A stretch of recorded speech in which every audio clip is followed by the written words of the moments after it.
Next unit दी गई है 4.3 NTA national trust act 1999। यह निकाय एक वैधानिक निकाय है। निकाय का मतलब होता है एक्ट, जिसकी स्थापना autism, cerebral palsy, mental retardation, multiple disability के शिकार व्यक्तियों के लिए राष्ट्रीय न्याय और MD 99 के तहत की गई है। इस एक्ट का मुख्य उद्देश्य इस तरह की विकलांगता के शिकार व्यक्तियों को आत्मनिर्भर बनाना है।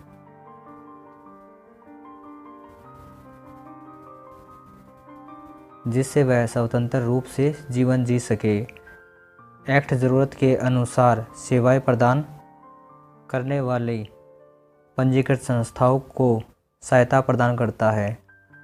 अब जो ये एक्ट है वो क्या करता है कि जो दिव्यांगता के क्षेत्र में कार्य कर रही संस्थाएं हैं उनको एड वगैरह देता है, जैसे फाइनेंशियली सपोर्ट, आर्टिफिशियल लिम्स हो गए, व्हील चेयर्स हो गई, इस तरह के हेल्प देता है ये।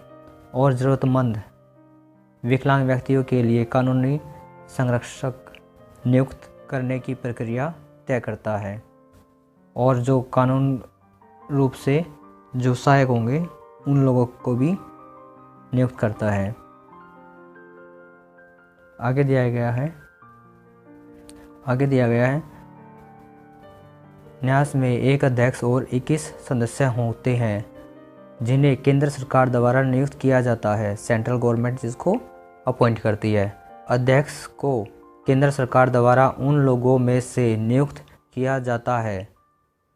अब यहाँ पर कंडीशन दी गई है कि कौन लोग हो सकते हैं वो, जो autism, cerebral palsy, mental retardation, multiple disability के क्षेत्र में विशेषज्ञता मतलब प्रोफेशनल हो, जिनको अच्छा एक्सपीरियंस होता है, जिनको उन बच्चों के बारे में अच्छा ज्ञान हो, उनको जो अध्यक्ष के रूप में चुनते हैं।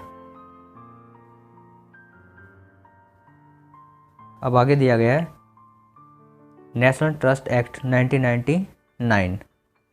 इस अधिनियम के अनुसार केंद्र सरकार का यह दायित्व है कि वह autism, cerebral palsy, mental retardation MD से ग्रसित व्यक्तियों के कल्याण के लिए नई दिल्ली में राष्ट्रीय न्यास का गठन करे।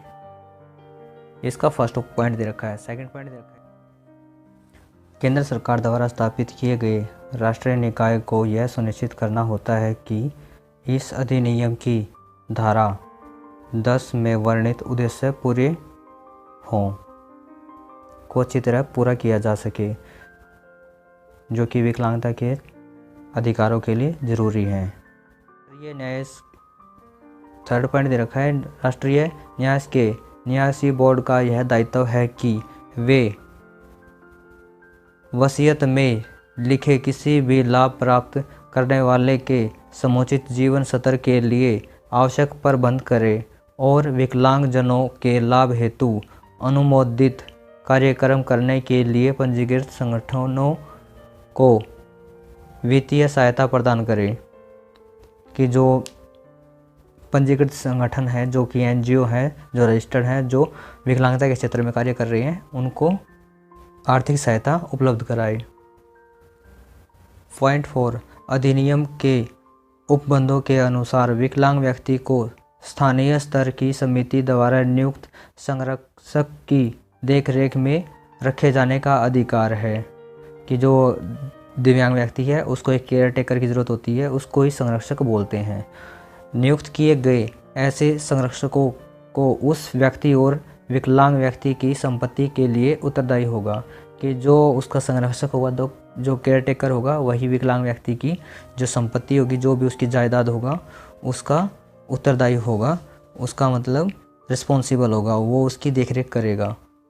फिर पॉइंट दिया गया, यदि व्यक्ति का संरक्षक उसके साथ दुर्व्यवहार कर रहा है, अगर वो उसके साथ मिसबिहेव कर रहा है, उसकी उपेक्षा कर रहा है, मतलब उसको डराता, मारता, पीटता है, या उसकी संपत्ति का दुरुपयोग कर रहा है कि अपने पर्सनल यूज़ के लिए उसका इस्तेमाल कर रहा है, तो विकलांग व्यक्ति को अपना सहायक हटाने का अधिकार है। तो इस सिचुएशन में जो विकलांग व्यक्ति है उसके केयर टेकर, जो उसका अटेंडेंट होता है, जो उसका गार्डियन होता है, उसको चेंज करने का प्रावधान दिया गया है।